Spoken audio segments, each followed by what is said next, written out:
নমস্কার সবাইকে। আশা করছি সকলে খুব ভালো আছো, সুস্থ আছো আর সাবধানে আছো। আর তোমাদের ভালোবাসা আশীর্বাদে আমিও খুব ভালো আছি। আমার এই ছোট্ট একটি চ্যানেল অঙ্কিতাস ব্লগে তোমাদের অনেক অনেক স্বাগত। তো চলো, আজকের ভিডিওটা আমি সকালের উঠোন ঝাড় দেওয়া দিয়ে শুরু করছি। আর বাইরে দেখতেই পাচ্ছ সাত সকালে গাড়িটা বার করা রয়েছে। তার কারণ হলো ভাসুরমশাই কাল গেছিল মামা শ্বশুর বাড়িতে। কারণ তার বললাম তোমাদেরকে, আমার মামা শ্বশুরের ছেলের বিয়ে, তার কাল প্রি ওয়েডিং শ্যুট ছিল, সেই কারণে সে কাল মামার বাড়িতেই ছিল। তো ভোরবেলা যেহেতু এসে ডিউটি যেতে হয়েছে, তো জামা কাপড় সমস্ত কিছু এখানে ছিল। তো সেই জন্য ভোরবেলা বাড়ি এসে গাড়ি রেখে সে তার মতো নিজের জিনিসপত্র নিয়ে কাজে বেরিয়ে গেছে। তো ঘুম থেকে উঠেই দেখলাম গাড়িটি বাইরে রয়েছে। সে আর হয়তো সময় পায়নি তুলে রেখে যাওয়ার। বড়মশাই উঠলে তুলে রেখে তবে কাজে যাবে। তো চলো, এখানে উঠোনটা ঝাড় দেওয়া হয়ে গেছে। আর আজ কিন্তু পুরো উঠোনটা ঝাড় দিয়েছি। আমি এখন অসুস্থতার কারণে পুরো উঠোনটা ঝাড় দিই না, জাস্ট বাড়ির সামনেরটুকুই ঝাড় দিই, ওই পাশটা আর ঝাড় দেওয়া হয় না। তো উঠোনটা ঝাড় দিয়ে আজকে অনেক জামা কাপড় কেচেছি। জামা কাপড়ের সাথে সাথে কাকুমণির আর ভাসুরের ঘরের বিছানা চাদরগুলোও কেচে নিয়েছি। কারণ আমি ঠিক করেই রেখেছি ষষ্ঠীর দিন থেকে আর কোনো কাচাকুচি করব না। তো সেই জামা কাপড়গুলো যেহেতু ছোট ছোট বালতি, দেখতেই পাচ্ছ আনতে কতটা অসুবিধা হয়েছে। আর তোমরা তো দেখতেই পাচ্ছ বড়মশাইও উঠে গেছে। আর আমি না কাল চুল কেটেছি, সেটা তোমাদের সাথে শেয়ার করা হয়নি। কাল আর সন্ধেবেলা কোনো ভিডিওই করা হয়নি। ভাসুররা আসলো, চুল কাটলাম, কোনো ভিডিওই আর তোমাদের সাথে শেয়ার করা হলো না। তো সে যাই হোক, চলো এখানে বিছানা চাদরগুলো আগে, জামা কাপড়গুলো মেলে নিই। সকালবেলা একটু রৌদ্র বেরিয়েছে, ভালোই হয়েছে। অনেকগুলো জামা কাপড় আছে, সেগুলো শুকাতে অনেকটাই সাহায্য হবে।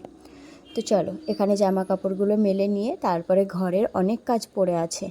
আর এখন প্রায় 8টা বেজে গেছে। সকালবেলা পুরো উঠোনটা ঝাড় দিয়ে আর এতগুলো জামা কাপড় কেচেই আমার 8টা বেজে গেল। তবে যদিও আমি 6:30টায় উঠেছি ঘুম থেকে, এখন আর না আগে উঠতে পারি না তাড়াহুড়ো করে কাজ করতে পারি, তবুও ওই সারাদিন করতেই হবে।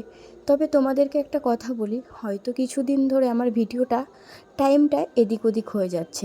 সেটা হলো এই যে পুজোর কাচাকুচি করা, পুজোর জন্য ঘর গোছানো, এদিক ওদিক যাওয়া, এই কারণে আমি ভিডিওটি ঠিকঠাক এডিটিংও করতে পারছি না আর সময়ও পাচ্ছি না ভয়েস দেওয়ার।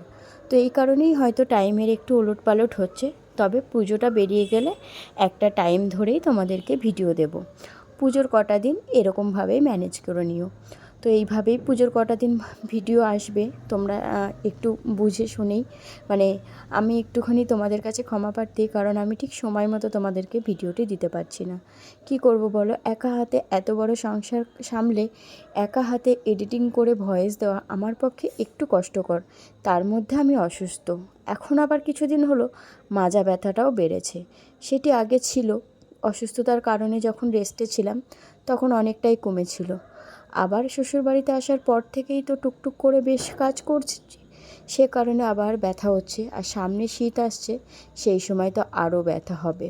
শীতকালে মাজা ব্যথাটা বেশি বাড়ে, তবে এখনও অনেকটাই বেড়েছে।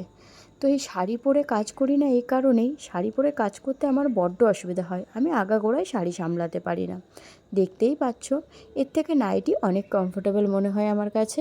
আমার মনে হয় প্রত্যেকটি মেয়ের কাছে নাইটি কমফোর্টেবল। তবে কেন জানি না, যারা আগেকার দিনের মানুষ তারা কিন্তু শাড়ি পরে বেশ সমস্ত কাজ করে। অ্যাকচুয়ালি কী বলো তো, অভ্যাসের উপর। তাদের সময় শাড়িটিই ছিল একমাত্র পোশাক নারীদের। তো তারা কিন্তু, আমি কিন্তু আমার দিদাকে দেখেছি শাড়ি পরেই সংসারের যাবতীয় কাজ করতে। এমনকি শাড়িই ছিল তার একমাত্র বস্ত্র, যেটি তিনি খুব ভালোবাসতেন। আর আমরা এখনকার যুগের মেয়েরা শাড়ি যদি একটু পরে কোথাও যেতে হয় তাতেই হিমশিম খেয়ে যায়, বাড়িতে পরা তো দূরে থাক, তার মধ্যে আবার কাজ করা। আমি তো শাড়ি পরে শুধু এদিক ওদিক বেঁধে বেঁধে পড়ে যাওয়ার মতো। যেই কারণে আমার শ্বশুরবাড়িতে নাইটি পরার চল না থাকলেও আমি কিন্তু সেটি পেয়েছিলাম খুব শীঘ্রই। তার কারণ হলো, আমি এই এত বড় সংসারে যখন নতুন বিয়ে হয়ে আসলাম তখন তো মোটেই শাড়ি পরতে পারতাম না। আর শুধু মনে হতো পায়ে বেঁধে বেঁধে এই মনেই হোঁচট খেয়ে পড়ে গেলাম। তো এই কথাটি বাড়ির বড়োদেরকে জানানোর পরে তারা আমাকে নাইটি পরার পারমিশন দিয়েছিল। তো জামা কাপড়গুলো মেলে ঘরে চলে এসেছি। ঘরের অবস্থায় দেখতে পাচ্ছ, বরমশাই কিন্তু তার মধ্যে কিন্তু চা খাওয়াও হয়ে গেছে আমাদের। আর ঘরের অবস্থা দেখতে পাচ্ছ, এখন কিন্তু প্রায় 9টার কাছে বাজে। এখন এই চায়ের বাসন রয়েছে, বিছানা তোলা, ঠাকুরের বাসন, ঘর ঝাড় দেওয়া, সমস্তটা কাজ পড়ে রয়েছে। আর এই যে রান্নাঘরটা পুরো ওলটপালট করে রেখেছি, কিচ্ছু গোছানো হয়নি, সমস্তটা এখন করতে হবে। তো চলো তোমাদেরকে এখন আগে সময়টা দেখিয়ে দিই। এখন প্রায় 9টা বাজে। এখনও আমি কোনো কাজ করে উঠতে পারিনি, শুধু সকাল থেকে উঠে চা খেয়েছি আর জামা কাপড় কেচেছি আর উঠোন ঝাড় দিয়েছি। তো চলো এখন আস্তে আস্তে এই ঘরের কাজগুলো করি। আর এই যে কাকা শ্বশুরের ঘরটাও এলোমেলো হয়ে রয়েছে।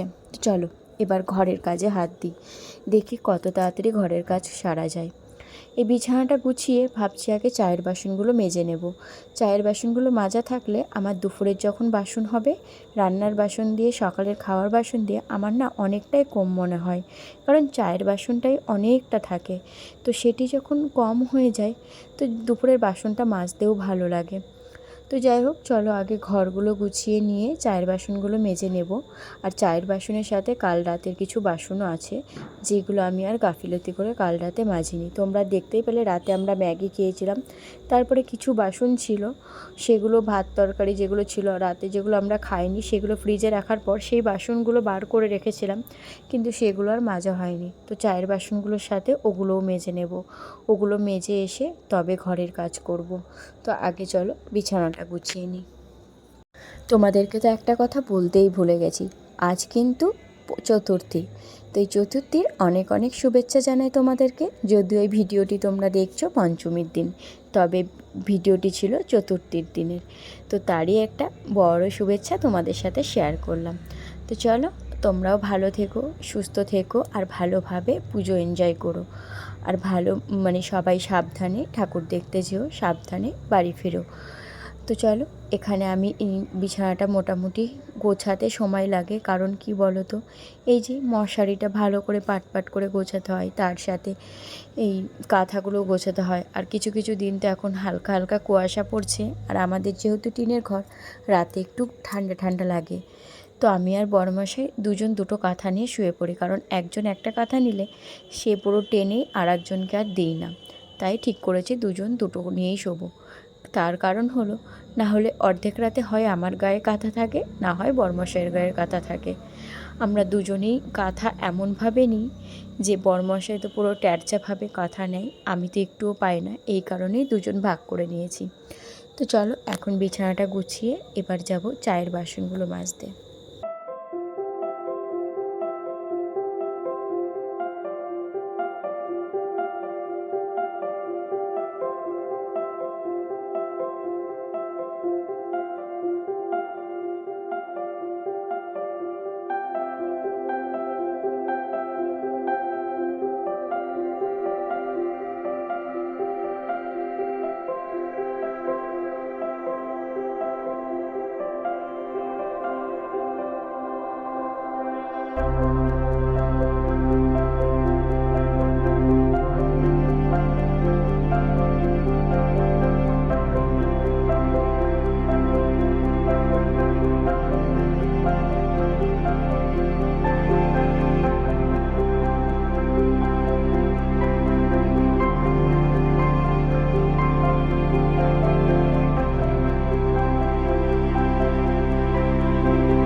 এই যে বিছানাগুলো গুছিয়ে চলে এসেছি চায়ের বাসনগুলো মাজতে। সব ঘরের বিছানায় গোছানো হয়ে গেছে। আর চায়ের বাসনের সাথে কালকে রাতের কিছু বাসন ছিল, সেগুলোও মেজে নিয়েছি। এখন এগুলো মেজে নিয়ে তারপরে ঘরের আরও টুকিটাকি কাজ আছে, সেগুলো সেরে আগে যাব রান্নাঘরে। ঘরটা ঝাড় দিয়ে আগে আমি রান্নাঘরে ঢুকবো, তার কারণ এখন প্রায় 9:30 মতো বেজে গেছে বিছানা তুলতে আর এই বাসন মাজতে। তো চলো তোমাদের সাথে রান্নাঘরে গিয়ে দেখা হবে। টাটা। এই যে ঘর ঝাড় দিয়ে রান্নাঘরে চলে এসেছি, তবে আজকে অনেক কাজ পড়ে রয়েছে। আজকের মেনুতে হচ্ছে আলু দিয়ে আর হচ্ছে এই যে আলু দিয়ে পটল দিয়ে, আর ওই যে দেখতে পেলে ভেন্ডি আলু ভাজা রয়েছে, ওটা চচ্চড়ি করব সর্ষে বাটা। আর এখানে আলু ভেজেছি, আর ওই যে ডালটা দেখতে পারলাম মিক্সি জারে, ওটা পেস্ট করে বড়া করব ডিম দিয়ে। এই যে এর মধ্যে একটুখানি লঙ্কা আছে, সাথে একটু পেঁয়াজ দিয়েছি আর দুটো ডিম দিয়েছি, মসুর ডালের বড়া করে ঝোল করব। আর আজকের এইটুকুই মেনু।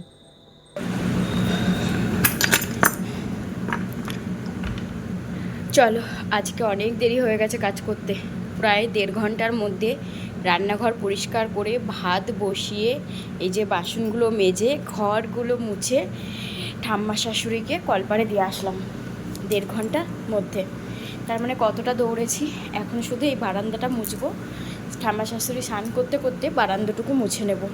এখনও আছে ঠাকুরের বাসন, যেটা মাজতে হবে। কেমন রৌদ্র বুঝতেই পারছো, ওই যে ঠাম্মা শাশুড়ি স্নান করছে ওখানে। তো চলো ঘরটা মুছে নিই, তারপরে স্নান ধান করে তোমাদের সাথে পরে দেখা হবে। টাটা। চলে আসলাম একেবারে রাতের বেলা, এখনই 9:45 মতো বাজে।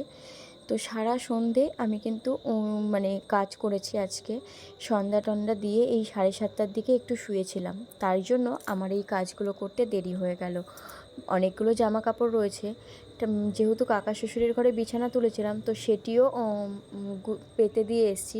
আর প্রচণ্ড পরিমাণে ঠান্ডা লেগেছে, কারণ হলো আজ দুপুরে কোনো কাজ না হওয়াতে প্রচুর দৌড়ে দৌড়ে কাজ করেছি। আমার মনে হচ্ছে আবার ঘামটা বসে গেছে গায়ে। আমাকে বারবার ডাক্তার বলেছিল আমার যেন ঘাম না বসে। দেখতেই পাচ্ছ আমি কেমন পরিমাণে হাঁচু দিচ্ছি। আমার এই ঘাম বসে বসে হাঁচু দিতে দিতেই ঠান্ডা বসে বসেই কিন্তু নিউমোনিয়াটা হয়েছিল। তো সেই কারণে ডাক্তার কিন্তু আমাকে বারংবার বারণ করেছে যে আমি যেন কোনো রকমে ঠান্ডা না লাগাই। তবে এই বাড়িতে এসে পটের বিবি হয়ে বসিয়ে তো কেউ রাখবে না, না বাড়ির বউ যেহেতু, তার মধ্যে একাই কাজ তো করতেই হবে। সেই মতো কাজ করতে করতে আবারও 2-1 দিন ঠান্ডা তো লাগিয়েই ফেলেছি, সাথে 2-1বার জ্বরও বাঁধিয়ে ফেলেছি। কি করব বলো, কাজ করতে গেলে এইটুকু তো সহ্য করতেই হবে।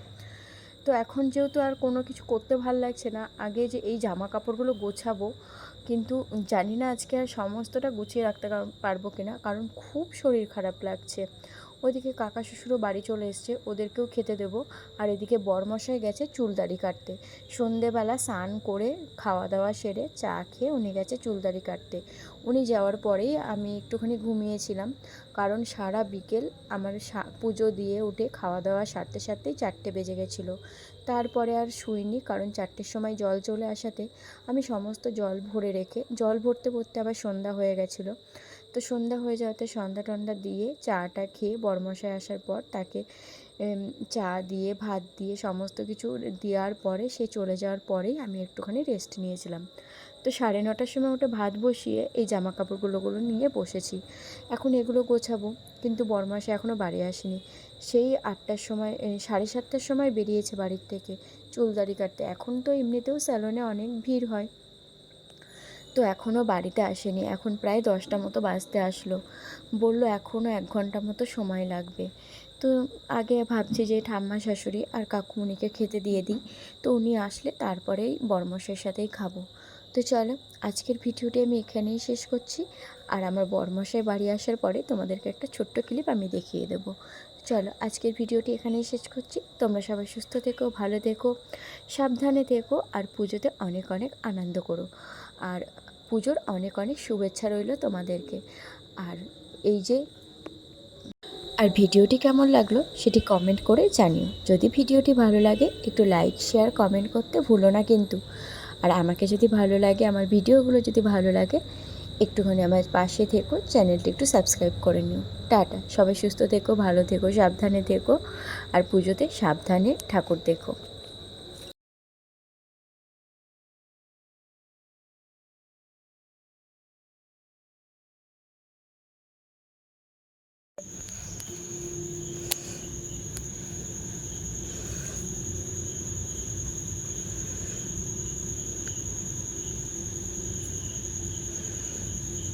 একটু মানুষ মানুষ লাগছে, দাঁড়াও, একটু মানুষ মানুষ লাগছে। কটা বাজে এখন? কটা বাজে? 11টা? হ্যাঁ,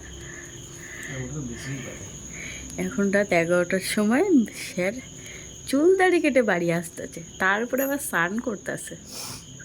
ঠান্ডা লাগলে বুঝবা।